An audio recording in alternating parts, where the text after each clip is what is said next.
ज्या जमिनीने आम्हाला लहानाचं मोठं केलं, त्याच जमिनीचा एक तुकडा आज आमच्या दोघांमध्ये स्मशानासारखी शांतता पसरवून होता. माझ्या हातात कुऱ्हाड होती आणि दादाच्या हातात सुरा. आम्ही भाऊ नव्हतो, तर एकमेकांचे काळ झालो होतो. गावातील राजकारण, कोर्टांच्या पायऱ्या आणि पैशांची हाव यांनी आमच्या हातातील रक्ताची नाती पार होरपळून टाकली होती. पण अचानक वाड्याच्या पडक्या कोठडीतून तो जुना लाकडी डबा खाली पडला आणि त्यातून उडालेल्या धुळीसोबत आमच्या आयुष्याचं सर्वात मोठं वादळ शांत होणारं एक रहस्य बाहेर आलं. असं रहस्य ज्याची कल्पना आम्ही स्वप्नातही केली नव्हती. पैठणजवळील गोदावरीच्या कुशीत वसलेलं रामपूर हे एक सदन आणि निसर्गरम्य गाव. या गावात विठ्ठलराव पाटलांची मोठी प्रतिष्ठा होती. विठ्ठलरावांकडे 50 एकर काळी आई जमीन होती. ही जमीन फक्त माती नव्हती, तर पाटलांच्या घराण्याचा कणा, त्यांची इब्रत आणि स्वाभिमान होती. विठ्ठलरावांनी रक्ताचं पाणी करून ही जमीन राखली होती आणि वाढवली होती. विठ्ठलरावांना 2 मुलगे, मोठा रघुनाथ आणि लहान देवदत्त. रघुनाथ स्वभावाने कडक, व्यवहारी, गावरान बाण्याचा आणि काहीसा हट्टी होता. तो लहानपणापासूनच वडिलांसोबत शेतीत राबला होता, यामुळे मातीशी त्याचं नातं घट्ट होतं. या उलट लहान देवदत्त शांत, सुशिक्षित, आधुनिक आणि विचारांचा आणि तितकाच स्वाभिमानी होता. वडिलांच्या सांगण्यावरून त्याने शहरात जाऊन कृषी पदवी घेतली होती. जोपर्यंत विठ्ठलराव जिवंत होते, तोपर्यंत घरात सुखाची गंगा वाहत होती. घरातल्या प्रत्येक निर्णयावर वडिलांचा शब्द अंतिम असायचा. पण 2 वर्षापूर्वी विठ्ठलराव अचानक हृदयविकाराच्या झटक्याने निधन झाले आणि त्या सोन्यासारख्या घराला पैशांची आणि जमिनीची वाळवी लागली. वडिलांच्या मृत्यूनंतर वर्षभर कसे बसे गेले, पण हळूहळू जमिनीच्या वाटणीचे वारे वाहू लागले. नदीकाठची 20 एकर जमीन अत्यंत सुपीक होती, जिथे बारमाही पाण्याचा स्रोत होता. या जमिनीवरून दोघा भावांमध्ये ठिणगी पडली. एका रविवारी सकाळी घराच्या मोठ्या ओट्यावर दोघे घरासमोर बसले होते. रघुनाथने चहाचा कप कट्ट्यावर आदळत टणकावून सांगितले, देव्या, मी तुला सरळ आणि स्पष्ट सांगतोय, नदीकाठची ती विहिरीची 20 एकर जमीन मला पाहिजे. तिथे मी नवीन पद्धतीची केळीची बाग लावणार आहे. त्या जमिनीवर माझा हक्क जास्त आहे, कारण मी बाबानंतर या शेतीची धुरा सांभाळली आहे. देवदत्तने चहाचा घोट घेतला. त्याचा चेहरा गंभीर झाला. तो शांतपणे पण ठामपणे म्हणाला, दादा, असं कसं होईल? बाबांनी माझ्या नावावर करायचा शब्द दिला होता. तिथल्या मातीची परीक्षा मी केली आहे. मला तिथे आधुनिक सेंद्रिय शेतीचा आणि फळबाग लागवडीचा प्रयोग करायचा आहे. तुला हवी तर तू सांग. माळावरची 30 एकर जमीन घे. ती चांगली आहे. माळावरची. तिथे दगडधोंडे आहेत, पण तिथे पाणी पोहोचायला लाखो रुपये खर्च करावे लागतील. तू शहरात शिकून शहाणा झालास म्हणजे आता मला काय मूर्ख समजतोस का? मी घरात मोठा आहे. पहिला हक्क माझाच राहणार. रघुनाथचा आवाज चढला आणि त्याचा चेहरा रागाने लाल झाला. घरच्या अंगणात झालेला हा वाद केवळ 4 भिंतींच्या आत राहिला नाही. हळूहळू तो गावाच्या चावडीवर गेला. दोन्ही भावांमध्ये बोलणे पूर्णपणे बंद झाले. वाड्याच्या मधोमध एक विटांची उंच भिंती उभी राहिली.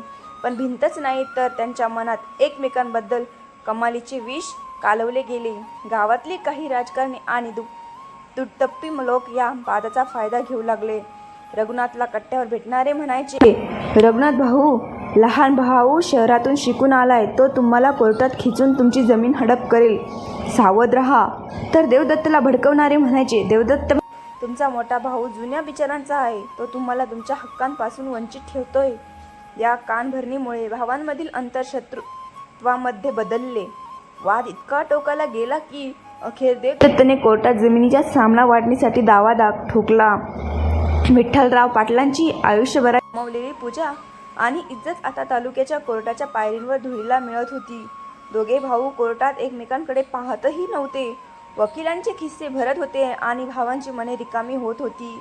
कोर्टाच्या तारखा पडत गेल्या तसतसा दोघांमधील द्वेष अधिकच गहिरा होत गेला. घरचे 2 तुकडे झाले. चूल वेगळी झाली होती, पण संवादाची जागा कोर्टाच्या नोटीसने घेतली होती.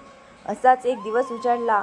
पावसाळ्याचे दिवस होते. सकाळपासून आभाळ भरून आले होते आणि सोसाट्याच्या वादळी वारा सुटला होता.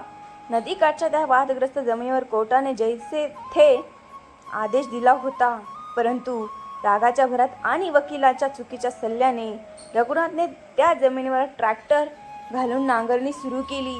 त्याला दाखवून द्यायचे होते की जमीन त्याचीच आहे. ही बातमी जेव्हा गावातल्या एका माणसाने देवदत्तला सांगितली तेव्हा देवदत्तचा संतापाने थरकाप उडाला. माझा हक्क असलेला तुकडा दादा कसा काय नांगरू शकतो हा विचार करून तो तरातरा शेताकडे निघाला. निघताना रागाच्या भरात त्याने कोपऱ्यात ठेवलेली वडिलांच्या वेळेची जुनी कुऱ्हाड हातात घेतली, केवळ भीती घालवण्यासाठी आणि स्वतःचा हक्क सांगण्यासाठी. शेतावर पोहोचताच ट्रॅक्टरचा आवाज देवदत्तच्या कानावर पडला. तो धावतच शेतात गेला आणि ओरडला, रघुनाथ, ट्रॅक्टर बंद कर. कोर्टाचा निकाल येईपर्यंत या जमिनीला हात लावायचा नाही असं वकिलांनी सांगितलं होतं ना. तुझी हिंमत कशी झाली? ट्रॅक्टर थांबला, इंजिनचा आवाज बंद झाला आणि एक भयानक शांतता पसरली. रघुनाथ ट्रॅक्टरवरून खाली उतरला. त्याच्या डोळ्यात खुनशी राग होता. ही जमीन माझी आहे आणि माझीच राहणार. काय करशील तू? या कुऱ्हाडीने मला मारणार का? असे म्हणत रघुनाथने शेतात शेळ्या हाकण्यासाठी आणलेला एक मोठा सुरा हातात घेतला. दोघे भाऊ एकमेकांसमोर उभे ठाकले. ज्या भावांनी बालपणी एकमेकांचे हात धरून चालायला शिकले होते, एकाच पानात जेवले होते, ते आज केवळ एका जमिनीच्या तुकड्यासाठी एकमेकांचे रक्त सांडायला तयार होते. पाऊस मुसळधार सुरू झाला होता. विजा कडकडत होत्या. निसर्गही या भावांच्या क्रोधाला आणि विनाशाला पाहून रडत असल्यासारखा वाटत होता. दोघेही एकमेकांवर वार करणार तेवढ्यात एक जुना आणि थरथरता आवाज तिथे गुंजला. गावातील जुना गडी विठ्ठलरावांचा उजवा हात आणि कुटुंबाचा एक भाग असलेला वृद्ध सखाराम तिथे धावत पळत आला. त्याचे वय झाले होते. त्याला नीट धावतही येत नव्हतं, पण तो जीवाच्या आकांताने ओरडत होता, लहान मालक, मोठ्या मालक, थांबाय, अनर्थ करू नका. देवाच्या नावासाठी ती हत्यार खाली टाका. घरात चला, घरात काहीतरी सापडलंय. दूर हो सख्या. आज आमच्यातलं कोण जिवंत राहणार आणि कोण मरणार याचा फैसला आज जमिनीतच होईल. याचा गेम आज मी फिक्स करतो. रघुनाथ डोळे वटारून म्हणाला, अरे पोरांनो, विठ्ठलराव बाबांचं पत्र सापडलंय. स्वतः बाबांनी तुमच्यासाठी लिहून ठेवलेलं पत्र.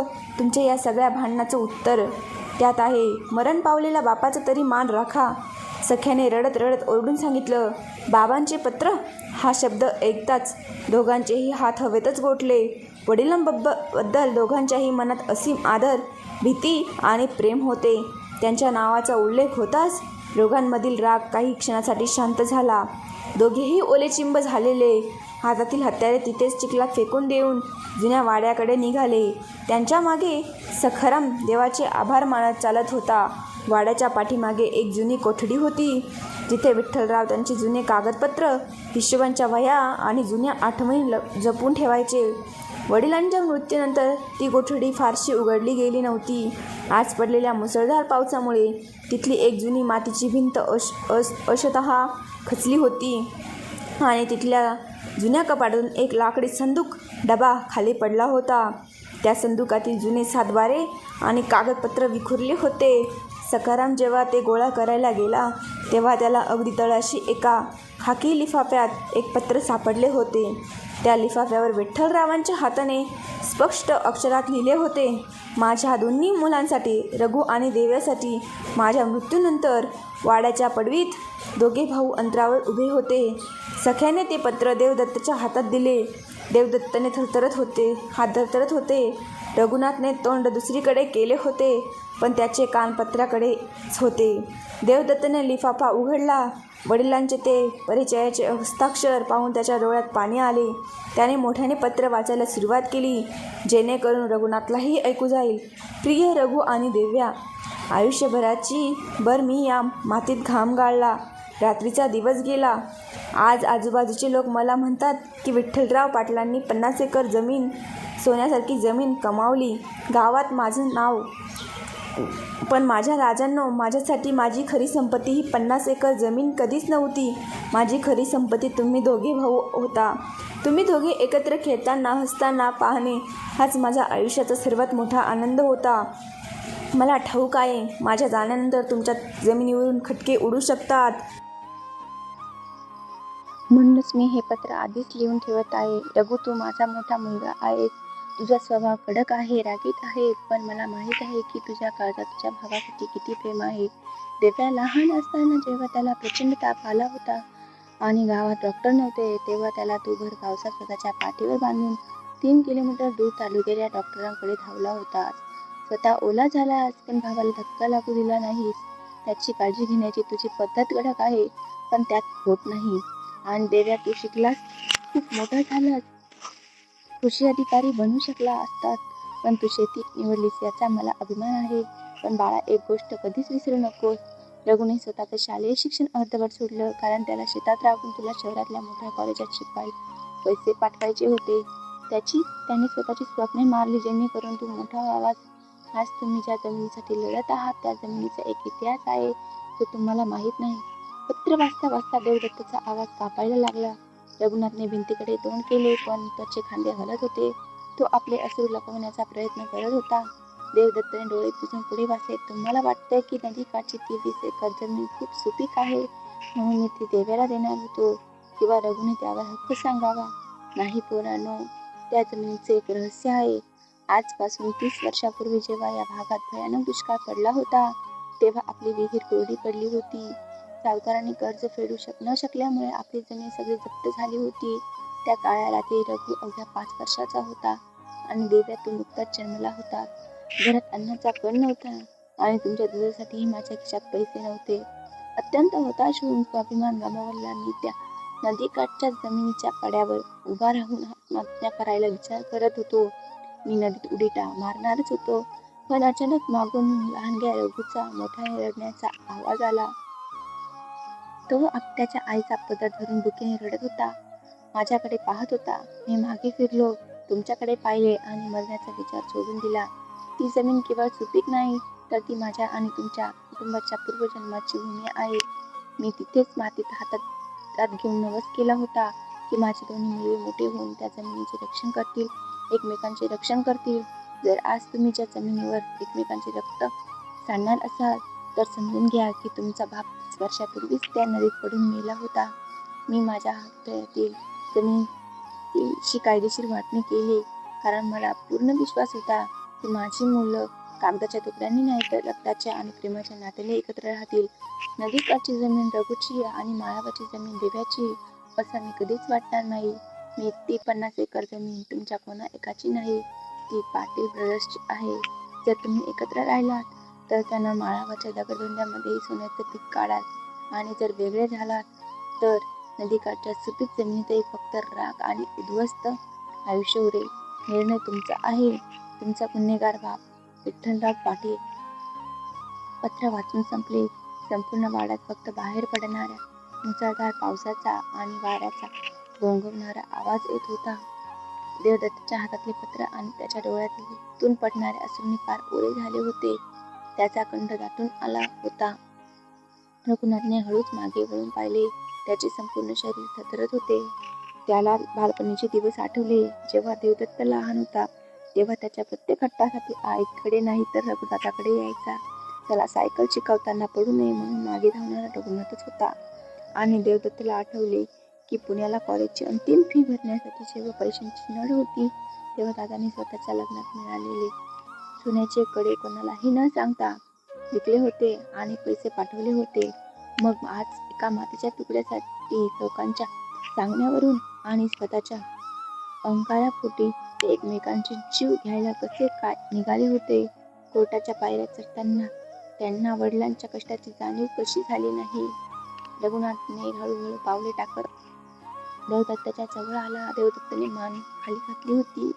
रघुनाथने पुढे होऊन देवदत्ताच्या हातातील जे ओले झालेले पत्र घेतले आणि बाजूला ठेवून दिले.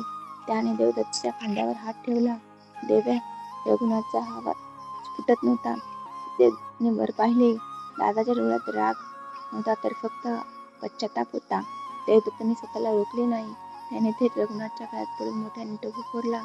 रघुनाथनेही त्याला घट्ट मिठी मारली. मला माफ कर देव्या, मी पैशाच्या इब्रतीच्या आणि जगाच्या घमिनीत आंधळा झालो होतो. मी मोठा भाऊ असूनही लहान झालो रे. मला नाही पाहिजे ती नदीकाठची जमीन. मला काहीच नको. सगळी जमीन तुझीच आहे. तू तिथे तुला हवी ती सेंद्रिय शेती कर. रघुनाथ लहान मुलासारखा हुंदके देऊन रडत म्हणाला. देवदत्तने दादाचे अश्रू पुसले आणि म्हणाला, नाही दादा, बाबांनी पत्रात काय सांगितलं ऐकलं ना? जमीन कोणा एकाची नाही, ती आपली आहे. तुझ्या कष्टाशिवाय मी काहीच नाही. आपण दोघे मिळून त्या 50 एकरावर राज्य करू. कोर्टाचे केस मी उद्याच्या उद्या मागे घेतो. वाड्याच्या कोपऱ्यात उभा असलेला वृद्ध सखाराम ते दृश्य पाहून डोळे पुसत होता. विठ्ठलराव पाटलांचा आत्मा आज नक्की शांत झाला असेल, त्याची याला खात्री पटली होती. मधली ती विटांची भिंत जरी अजून उभी असली तरी त्यांच्या मनातली भिंत कायमची जमिनीदोस्त झाली होती. दुसऱ्या दिवशी सकाळी पाऊस पूर्णपणे शांत थांबला होता. आकाशात ढग विरले होते आणि एक सुंदर प्रसन्न इंद्रधनुष्य उमटले होते. सूर्यकिरणे ओल्या मातीवर पडल्यामुळे ती माती सोन्यासारखी चमकत होती. रामपूरच्या त्या नदीकाठच्या शेतात आज एक अद्भुत दृश्य पाहायला मिळत होते. तिथे 2 ट्रॅक्टर एकत्र चालत होते. एक ट्रॅक्टर रघुनाथ चालवत होता आणि दुसरा देवदत्त. दोघे एकमेकांकडे पाहून हसत होते. एकमेकांना हाताने इशारे करत होते. शेताच्या मांडावर सखाराम आनंदाने दोघांसाठी चहा घेऊन उभा होता. गावातले जे लोक कालपर्यंत त्यांच्या भांडणाची मजा घेत होते, ते आज चटकन तोंडात बोटे घालून पाहत होते. जे भाऊ कालपर्यंत एकमेकांचे कट्टर वैरी बनले होते, ते आज खांद्याला खांदा लावून आपल्या वडिलांची भूमी सुजलाम करत होते. वडिलांच्या एका पत्राने कोर्टाचे लबाड वकील, डावपेच आणि गावातील राजकारण एका फटक्यात मोडीत काढले होते. रामपूरच्या पाटलांच्या घरातील सुखशांती परत आली होती. दोन्ही भावांना समजले होते की जमिनीचे तुकडे करता येतात, पण रक्ताच्या नात्याचे तुकडे कधीच करता येत नाही. मातीपेक्षा रक्तातलं नातं खूप जास्त मौल्यवान असतं आणि जिथे प्रेम असतं तिथे मातीचं सोनं होतं.